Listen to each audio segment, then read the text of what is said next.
Olá, boa noite. Eu sou o William Galvão e começa agora o Jornal da Justiça desta sexta-feira, 3 de novembro. Em sessão virtual, ministros do Supremo Tribunal Federal já formaram maioria contra reajuste concedido a legisladores, a servidores do Legislativo da Bahia. Esse é um dos destaques de hoje. E você acompanha também nesta edição. Segunda turma do STF confirma a decisão que suspendeu a ação penal de réu que acompanhou a audiência virtual, mas não foi interrogado por estar foragido. Partido político questiona no Supremo a atuação da AGU no enfrentamento à desinformação sobre políticas públicas. E ainda, Conselho Nacional de Justiça vai abrir consulta pública sobre metas nacionais para o Poder Judiciário em 2024.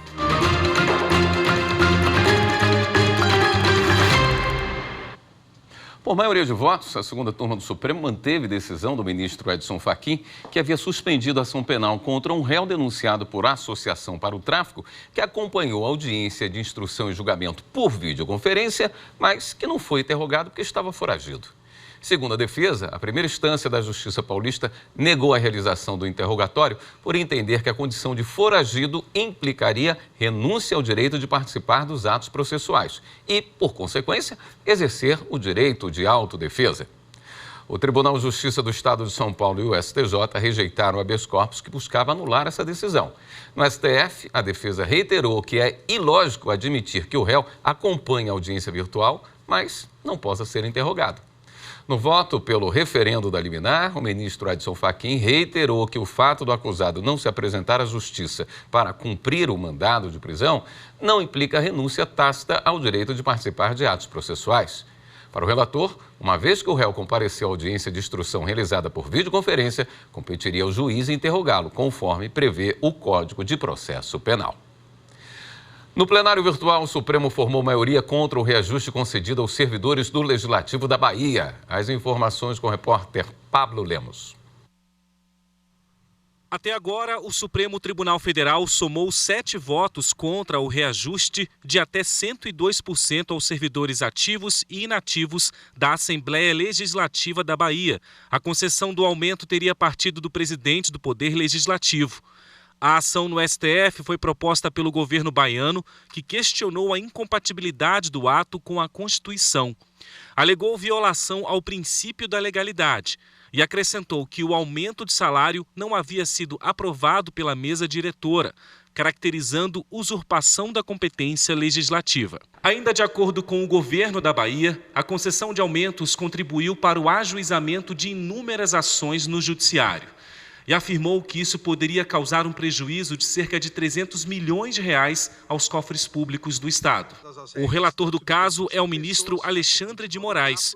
Na sessão virtual, ele decidiu pela desconstituição de decisões judiciais e extinção de todos os processos em tramitação no TJ que permitiram o reajuste. No voto, ainda destacou a súmula 37 do Supremo, em que diz que não cabe ao Poder Judiciário, que não tem função legislativa, aumentar vencimentos de servidores públicos, sob o fundamento de isonomia. O fim do julgamento está previsto para o dia 10 de novembro.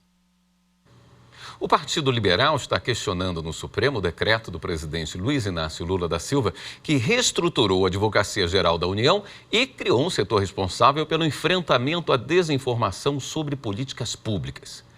O decreto cria a Procuradoria Nacional de Defesa da Democracia da AGU, a quem cabe representar a União em demandas e procedimentos relativos à matéria. Para o partido, a medida fere direitos e garantias fundamentais do cidadão, em especial a liberdade de expressão, de opinião e de imprensa, ao atribuir à Procuradoria a competência para avaliar e julgar o que é crítica e o que é desinformação. A arguição de descumprimento de preceito fundamental foi distribuída ao ministro Dias Toffoli. Filhos de mulheres vítimas de feminicídio agora têm direito a uma pensão especial. Esta semana, o Diário Oficial da União publicou a lei que instituiu o benefício. Confira na reportagem de Viviane Novaes.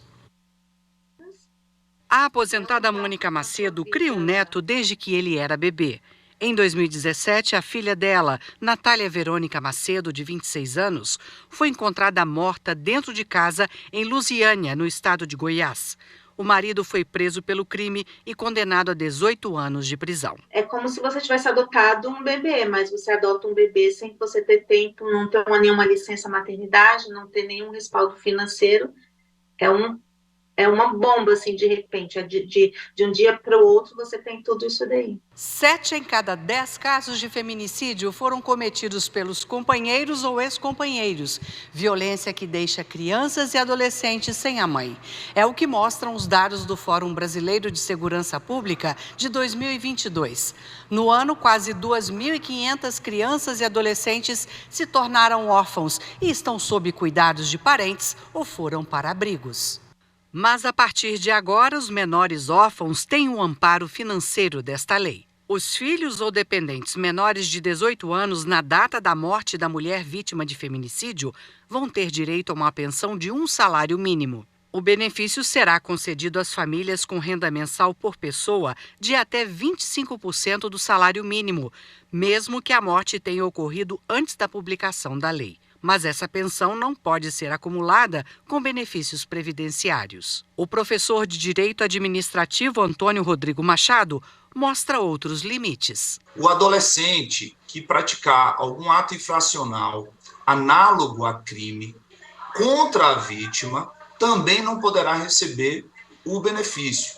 E, obviamente, que isso vai depender também de um processo específico da vara da criança e do adolescente para configurar o crime e, portanto, esse filho não poderá se utilizar do benefício e a sua cota de participação no auxílio será revertida aos demais filhos. A lei deixa claro que, se eventualmente não ficar comprovada a prática do crime de feminicídio, aqueles que receberam o benefício não vão precisar devolver esse dinheiro ao Estado. Mas, nesse caso, no caso de má-fé, esse dinheiro terá que voltar para o patrimônio público. Para a ativista feminista Rita Andrade, a lei é um reconhecimento de que o feminicídio é um problema social e que as famílias precisam de proteção. Ela é muito positiva, no sentido de que ela vai gerar um guarda-chuva, né, de proteção para um nicho da sociedade que é extremamente carente e que se vê diante de uma tragédia, né, e que tem seus filhos, né, seus netos, geralmente são os avós, os tios, né, que tem que dar continuidade à vida dessas pessoas e gerar dignidade para essas pessoas. Essa assistência deveria ser imediata, sabe? Imediata, sim. Na mesma semana, se possível. São muitas despesas que você não está preparado ali no momento. A seguir, STJ revoga a prisão de homem que devia pensão alimentícia por considerar que não havia risco à subsistência da mulher. Voltamos em instantes.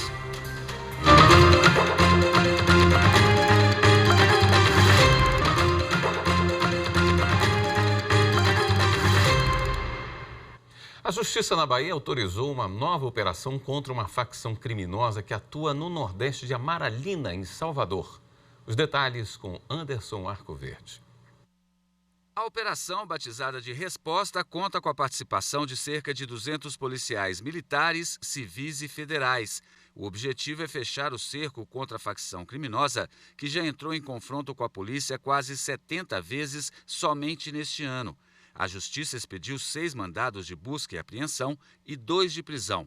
Os policiais também apuram denúncias e ampliam o patrulhamento ostensivo no complexo do Nordeste de Amaralina, na capital baiana. Entre as atividades ilegais cometidas pela organização criminosa estão comércio de entorpecentes, tráfico de armas e munições, roubos a bancos e corrupção de menores. O crime de exploração sexual de menores deve ser reconhecido independentemente de ter sido cometido de forma esporádica ou habitual. Esse foi o entendimento da primeira turma do STF, que acolheu o recurso do Ministério Público Federal. Repórter Márcio Fontinelli. O assunto entrou em debate no Supremo Tribunal Federal depois que o Superior Tribunal de Justiça cedeu habeas corpus a um homem acusado de explorar sexualmente pelo menos 3 jovens entre 2002 e 2008 no Paraná. Na decisão, o STJ considerou que é preciso ter habitualidade para que o crime previsto no artigo 244-A do Estatuto da Criança e do Adolescente seja caracterizado. Entre outros pontos, O Ministério Público Federal argumentou que essa interpretação jurídica acaba amenizando a pena de quem comete esse tipo de crime. Além disso, fere a Constituição por não respeitar a proteção de mulheres e adolescentes e também os tratados internacionais dos quais o Brasil é signatário.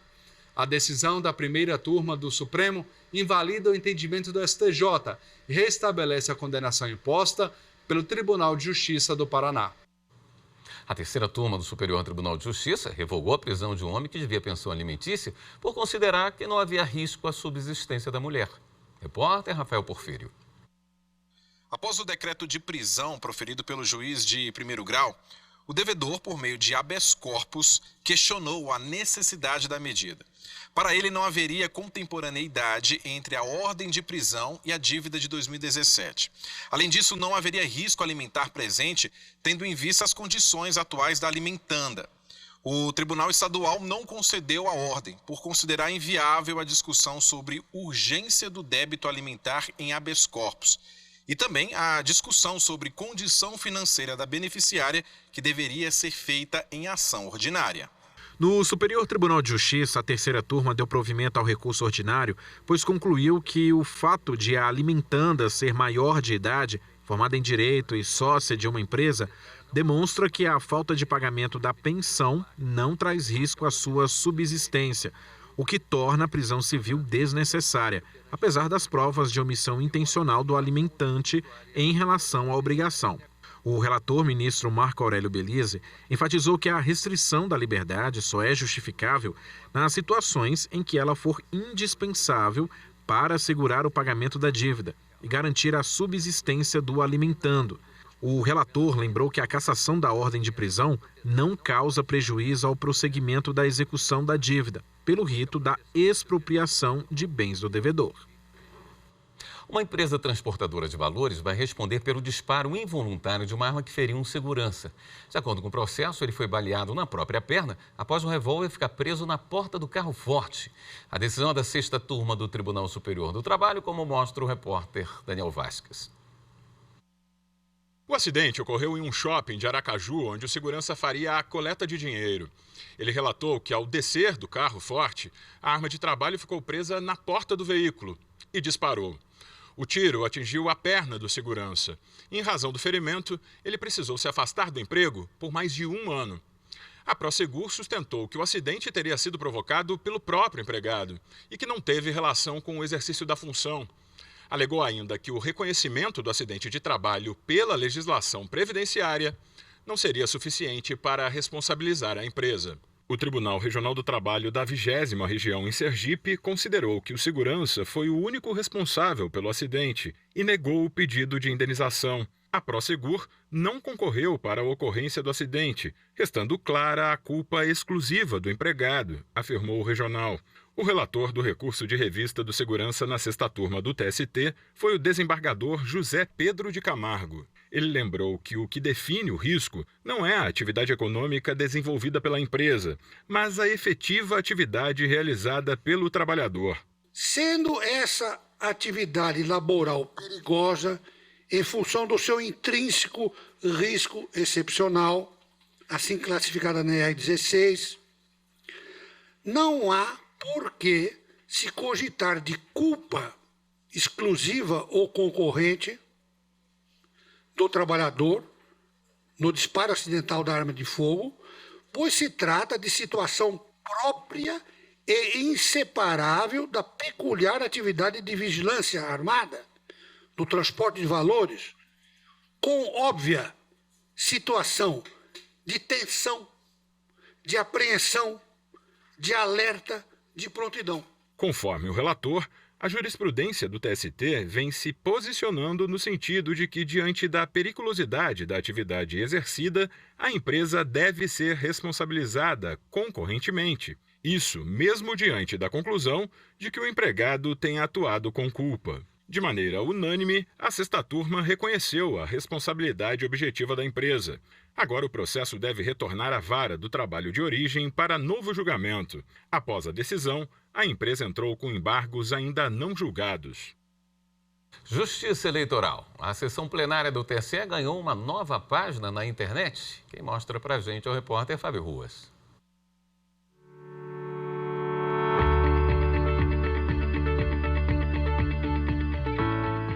A nova página da sessão plenária do Tribunal Superior Eleitoral na internet está mais moderna, organizada por tópicos e mais fácil de usar. E é para lá que eu vou te levar, vem comigo. É só entrar no site do TSE, clicar em Serviços Judiciais e depois em Sessão Plenária. E tem tudo lá, as pautas de julgamento, regras e orientações para advogadas e advogados fazerem sustentação oral. Fica muito mais fácil conferir os comunicados e editais de convocação, as atas de julgamento e muito mais. Dá até para ver imagens históricas do plenário do TSE, uma viagem ao longo do tempo. Gostou? Então confere lá, tse.jus.br. E olha só, qualquer pessoa pode acompanhar as sessões plenárias presencialmente aqui no TSE ou pelo canal da Justiça Eleitoral no YouTube. As metas do Judiciário para 2024 entram em consulta pública. Assunto para o próximo bloco. Até já.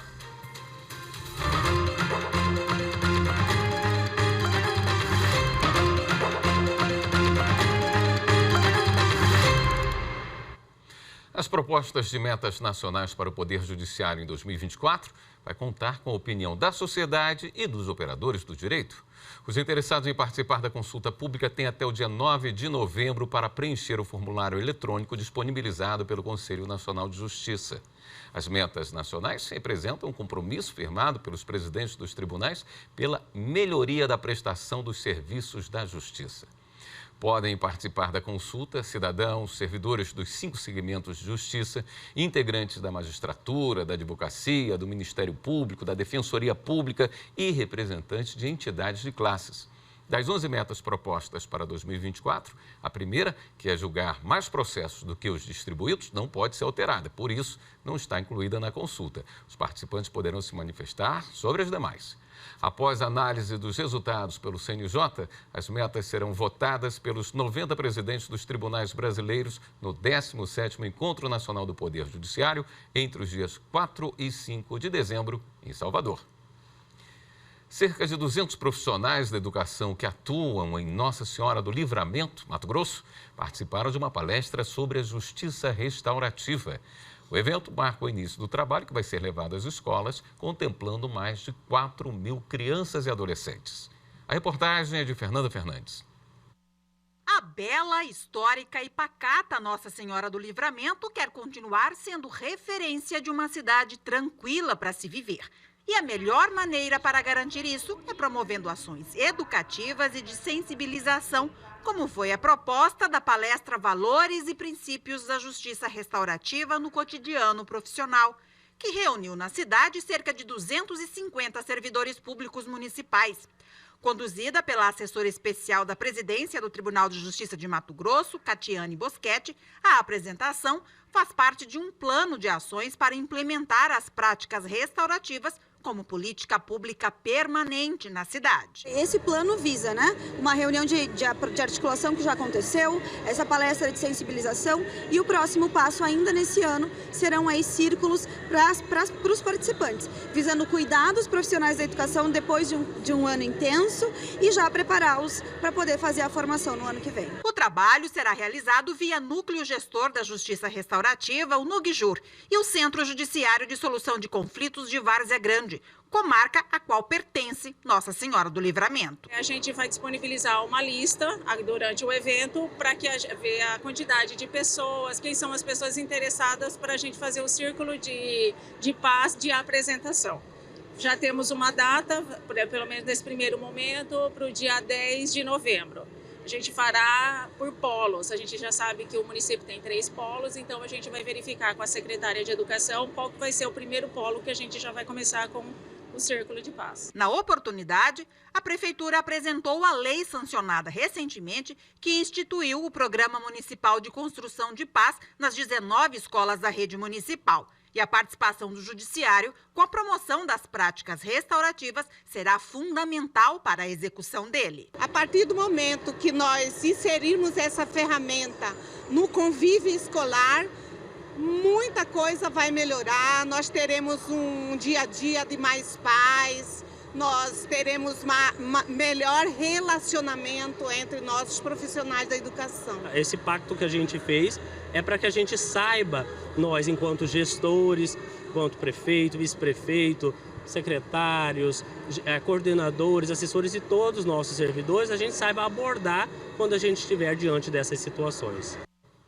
O Tribunal de Justiça do Rio Grande do Sul criou uma cartilha sobre os direitos dos idosos e ainda oferece um serviço específico para quem está na terceira idade.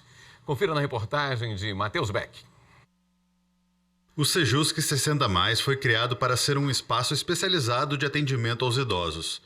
O Centro de Solução de Conflitos e Cidadania de Porto Alegre esclarece dúvidas às pessoas idosas sobre temas como dívidas, abandono, litígios familiares, problemas com vizinhos e violência doméstica, além de explicar sobre direitos e serviços destinados a elas. Há uma série de direitos que vão desde o direito ao tratamento, sem discriminação, aos direitos em relação a prioridades, nos atendimentos de saúde, na tramitação processual, direito à questão da passagem. Então, o idoso ele tem muitos direitos previstos na legislação ordinária e também nas legislações próprias, como são, por exemplo, o Estatuto. E o que a gente vê é que muitas vezes o idoso não tem conhecimento desses direitos que ele tem, nem mesmo para pleitear, a efetivação desses direitos. Eu pensei em dar um tratamento diferenciado para essas pessoas, justamente em função dessas dificuldades que acabam acontecendo com o decorrer do tempo, Quanto mais avançada a idade, mais a gente vai acrescendo algumas dificuldades. Outra forma de saber quais são os principais direitos a que os idosos têm previsto em lei é a Cartilha da Pessoa Idosa. Nela é possível conferir o que está previsto no Estatuto do Idoso e em outras legislações. Por exemplo, as pessoas idosas têm preferência em diversos serviços prestados à população, como filas de bancos e supermercados, nas redes de saúde e assistência social e no recebimento de imposto de renda, principalmente aquelas que têm mais de 80 anos. Nas internações hospitalares, a pessoa idosa tem direito a acompanhante em tempo integral, refeições, receber gratuitamente medicamentos e, quando for necessário, atendimento domiciliar. Em casos de violência física ou patrimonial, todo mundo deve denunciar ao Conselho do Idoso, ao Ministério Público ou à Delegacia do Idoso. O mesmo vale para problemas referentes a benefícios sociais e maus-tratos em instituições de longa permanência. Não cuidar da pessoa idosa da família é crime. E os idosos têm prioridade em programas habitacionais para aquisição de imóvel para moradia e descontos em eventos culturais. E a pessoa idosa que não frequentou a escola na idade apropriada tem direito ao acesso ao ensino fundamental e médio gratuito. Com certeza, a informação é uma ferramenta muito importante, porque muitas vezes as pessoas deixam de buscar os direitos porque não conhecem os direitos que possuem ou porque não sabem como fazer. E a cartilha, que além da distribuição física, também está disponível por meio eletrônico, é muito importante, porque ela é um caminho que pode ser perseguido, que pode ser utilizado para alcançar os direitos. Esta edição do Jornal da Justiça fica por aqui. Obrigado pela sua companhia. Um excelente fim de semana para você.